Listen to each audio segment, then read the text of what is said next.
آپ کو سنی بن جاؤ پھر چاہے جو بنو، تم کسی کے مرید مت بنو، جنت میں جاؤ گے، مگر پکے ولی کے مرید بن جاؤ اور سنیت نہ رہے جنت میں نہیں جاؤ گے۔ تو پیری مریدی یہ آپ کو جنت میں نہیں لے جائے گی، سنی عقیدہ آپ کو لے جائے گا، وہ میں دینا چاہتا ہوں۔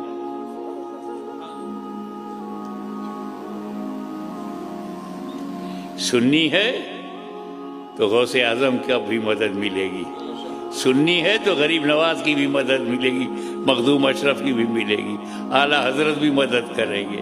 اور سنی نہیں ہے تو نہ بغداد والا کچھ کرے گا نہ اجمیر والا، اور بریلی والا تو ڈنڈا مارے گا، کیونکہ وہ تو سنیت ہی پھیلانے آئے تھے، سنیت ہی بچانے آئے تھے۔